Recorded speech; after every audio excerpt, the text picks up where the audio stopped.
welding, I just take pieces, cut them size, and then just weld them together. Leave it inside, and I make a lid. I put the little gussets so I put it through, hold the lid. So I can build chassis boxes way faster with welding than I can do with any kind of 3D printing. Oh yeah, like I love that. It will take me Prototype. Yeah, a lot of people like a lot of people seem to think it's hard, but like I feel like it's the easiest one. The easiest one.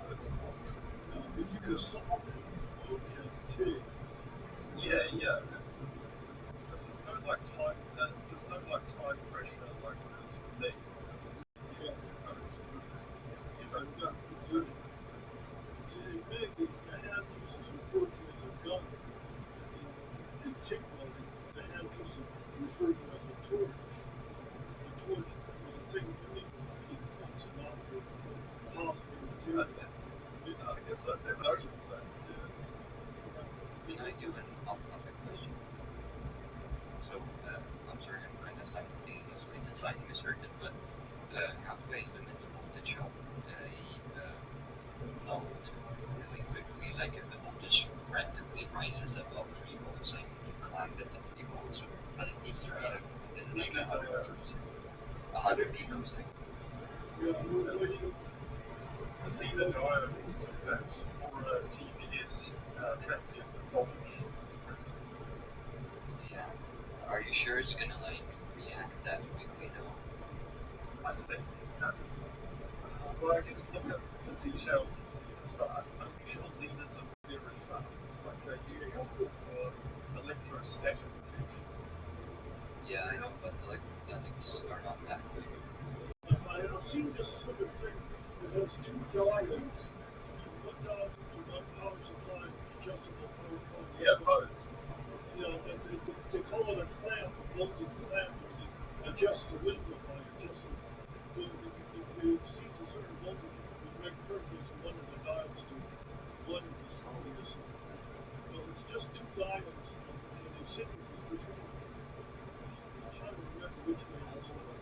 Wait, if I Hi. diode, I'm sure I can explain. So, I'm designing a PCB for a camera that can record like at 2 billion frames per second. And I have a silicon. You can't do any filtering. Yeah, I got a silicon multiplier, which is a really sensitive half-life diode. And it's gonna have a rise time of like 300 picoseconds, but it might overshoot my 3 volt limit of the comparator. It's a silicon germanium converter. Like to clamp it really quickly, so it doesn't destroy it.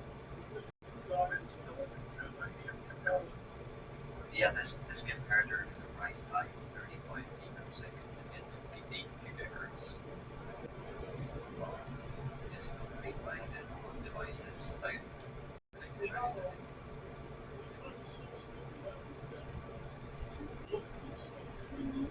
I don't. What is oscilloscopes? I just designed it. I'm just trying to design it in a way where it really doesn't have much waste like a fail. I try to make it.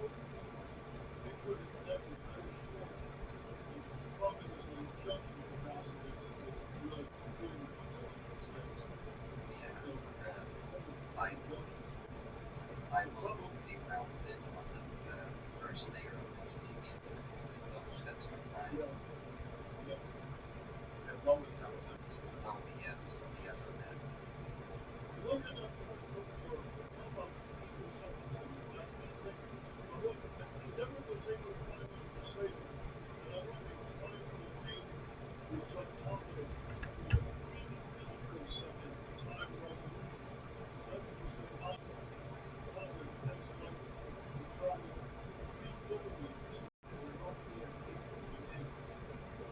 Recording is 10 to 100 picoseconds now. Picosecond is way less. mine is mine is 55 picoseconds and like 1.5 millimeters. Right. Now, let me ask you, big if not one way, but if you something like that, I think it's 10. Is it 10 picoseconds? Yeah, 10 picoseconds. What I wanted to do, is make a package scanning rate or something that you can find it what's inside a cardboard box about what is it's a time to make. That's just the radar unit itself because the antenna need dimension. So you know what a wall scanner is? A wall scanner. It's a thing they use in the construction trade. It has to basically you put it up against the wall. And one time we use studs and we use conduits and those wires and pipes and this stuff inside the wall. You look at push it against the wall. But it has little wheels on the top. You slide it sideways. So the thing is really horizontal. And it expands the there's a number of different things. It's a multi-sensor package. So one of the sensors might like wheels, and the slider thing, and one of them is a stud thing, and one of them is like a wall package.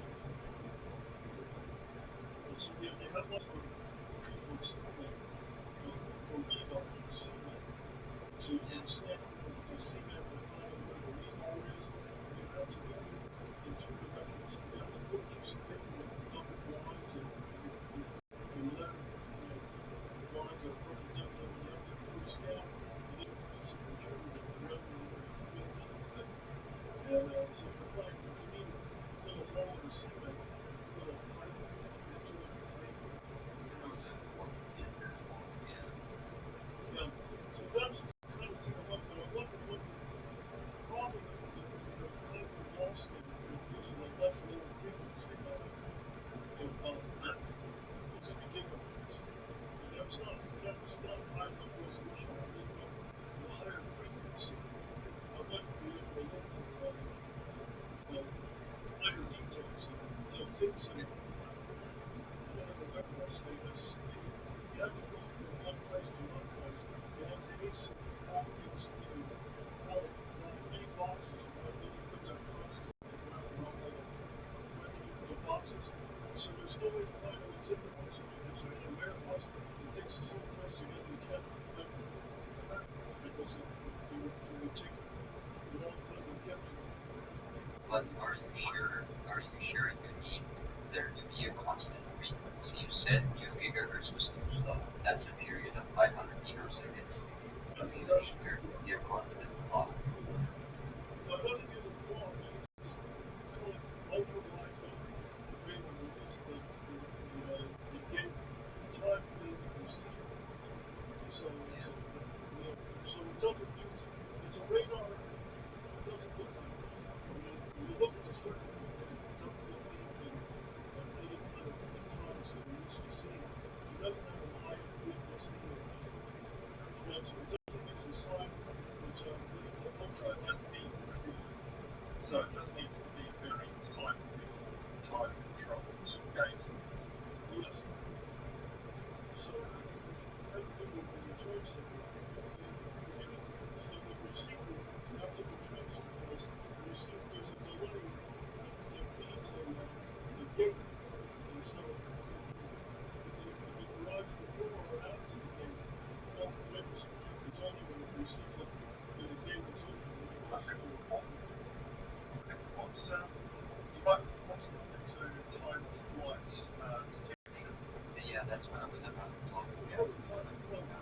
In this very circuit that I'm thinking, I have like time digital converters, and they are able to basically measure the time between the start and stop signal accurately in 20 picoseconds resolution. Some down to 10. This one here, I have lost it. It was the AS6501. It could measure 10 picosecond resolution, and it was about $20. 10 picosecond resolution here. Okay, what is it, the AS? AS650. Give me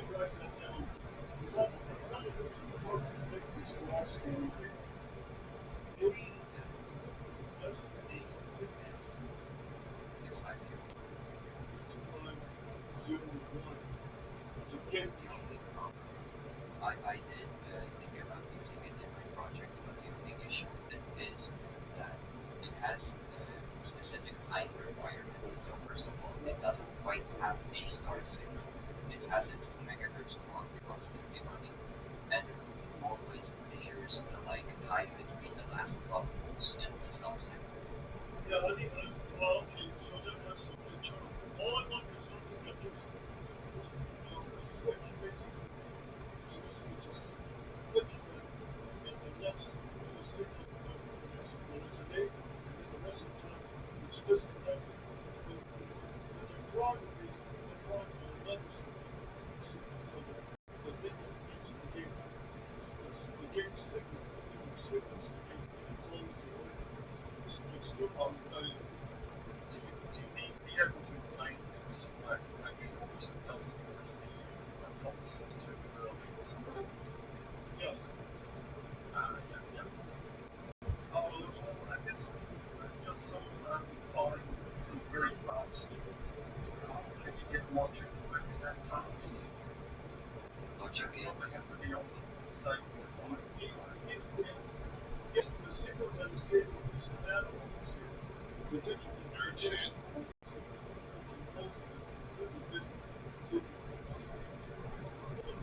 the signal that comes in, that switches, we call it a buffer signal, like an analog. It's a digital thing that controls an analog channel. like an analog switch. Yeah, like an analog switch. Yeah, I'm trying to use this very same schematic. I've seen those. It's a total of MOSFETs, right? Internally. Yeah. But it looks Well, like it has to some be and hold devices might be able to do that. You can get incredibly fast ones, and Lightweight. Then what are you trying to sample? what it is so that the signal that comes from an antenna, and then it goes, well, it transfers the signal out to the bit, then the pulse comes back. I always want to be able to determine when the receiver sends it. Oh, yeah. I have this circuit is literally what you're describing that I have already made. So I have a flip-flop lattice here that runs off a comparator here that monitors the analog input of this one that I have. And if it's above a set reference voltage, it turns it out its LED is output high. Now this flip-flop here has its clock signal attached to this comparator. So, and the data will always hold high and reset it. So as soon as there's a rising edge on the clock, the output turns high and stays high, sampling over. But how And I can fast, measure it. what's the propagation level to these chips? I mean, how, I mean, is it like These 2%, 10%? flip-flops are 350 picosecond Well, propagation. that's slow. That's 250%. That's But great. you need to mind that this is a constant delay. It's not a change. So what's the it's like constant delay. So the light bulb, okay, better than the light bulb in steps. Yes. Is you're transferring, you can see for a variable step length and the third I have a delay line right here. This is my delay line. These are parallel delay lines that can go from 20 nanoseconds to 500 nanoseconds in 1000 steps. nanoseconds is too slow. Well, there is one step in picosecond resolution on my line. That can be progress. But it makes you think like that. So we do check Here's the when there's a step delay line that you can go, from the 10 picosecond step. That's what I wanted to do. That maybe it goes from 20 picoseconds to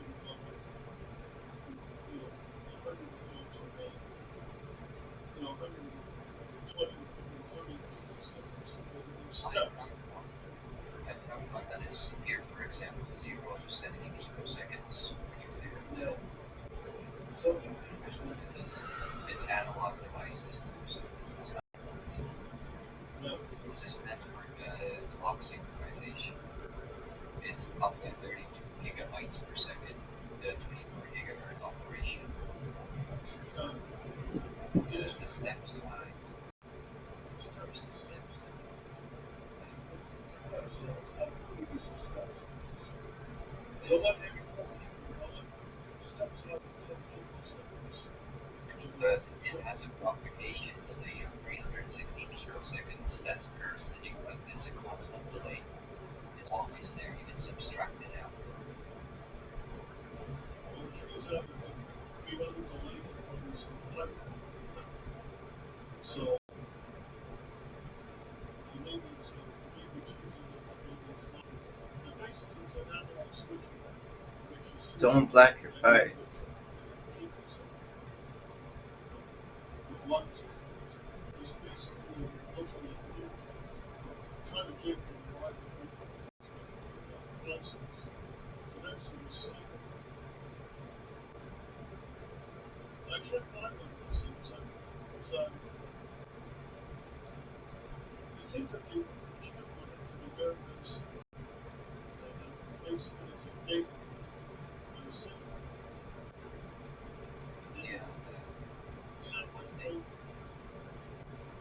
thing about my circuit is that even though propagation delays in most of these are low, they are not rated on them. These are like 3 gigahertz, right? But I'm sampling at 20 gigahertz. So how did I do that? That's because the propagation delay is a constant delay. It's just meant to subtract that out. Once the signal comes, it just slowly propagates through this, and this just measures time. So these are just, these don't interact. It's all about price. Yeah. Well, I understand you can just take the power and then you put the difference between this is an arrow one time. Well, that would probably how that determine how what so you're taking the difference between the two. This is the concept. Yeah. So the screen share, there's flip-flops. Is the clock, and this moves through. Well, these are your translators, and they go to, well, I have two copies of the circuit. One has the clock line inverted, and that's because I need to sample both the rising and falling edge of the pulse. Yeah, the Epson's, probably doing something kind of like that. So what is a WebRTC in terms of the delay steps out?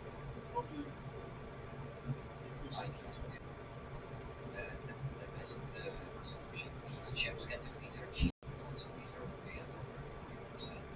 These can do 55 picoseconds per step. But the AS65 one that I showed is will get 10 picoseconds. no. Just like this. Yeah. Well, you basically have to have to do this. And make it, have to equalize the delay paths. So you can have zero. There's a difference when you set one difference. So what is that pipeline? It's a pipeline. So how many steps do these things have? How many steps do they have? This can constantly record at 10 picosecond resolution for up to 16 seconds, right? I'm pretty sure. So basically unlimited. So what about the delay? Is the delay constant or delay variable? Delay. Propagation delay. Yeah. So I can, change the delay, from zero, when you show from one delay and to another delay, and how many of them, how many different delay types you select. Well, with the time to digital things, they are just timers. They measure the time between the start and stop signal.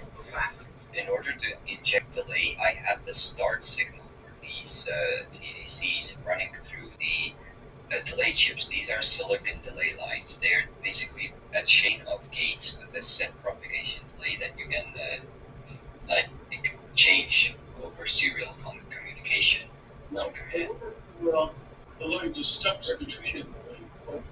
what kind of... So I'm not using fancy parts. The ones I am using have a 20.25 YK 250 picosecond step size, which is too big for you.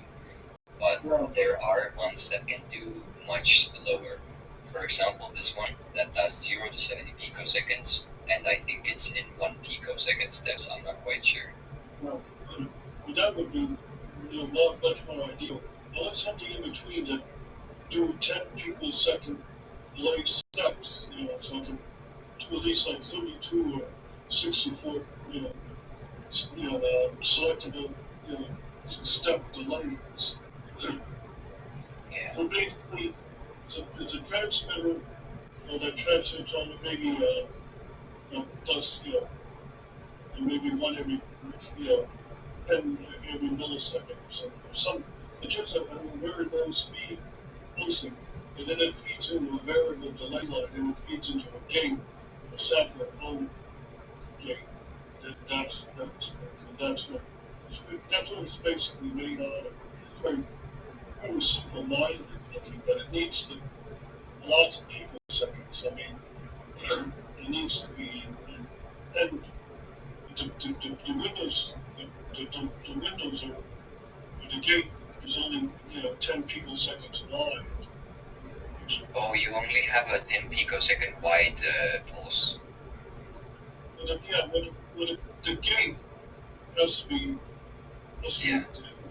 The example, that's why I'm using flip-flops. So these sample on the rising edge, no matter what happens after the rising edge, it's already taking a sample or turning it on. It just needs a single rising edge, however long the pulse is. It needs the voltage to go up for a second. Yeah. But the timings are in here. I'm gonna check it. There is a hold time for this. I think it was in the order of tens of picoseconds. Let me check. Here's the timing requirements. So setup time is 80 picoseconds and hold time is 40 picoseconds. So you have to hold the input stable for 40 picoseconds before the clock cycle, which doesn't matter because our input is always at a high level. So the setup time is the only relevant thing here, and it's up to 100 picoseconds down to 80, which is not ideal, but there's better ones. Why does your window need to be that short? Because it's not provide, it has to be short because it has to be able to distinguish the distances. It's a time domain reflectometer. I need to be able to distinguish detail that's about 1/8 of an inch apart, which is not great resolution. I want to be able to just scan against a cardboard box and run it across and determine what kind of things are inside the box without having to use radiology. Oh, by the way, it's not 10 picoseconds. In order... Oh, it is actually. I think it is. Am I stupid? Yes, it is. It is 10 picoseconds. 3mm resolution. That's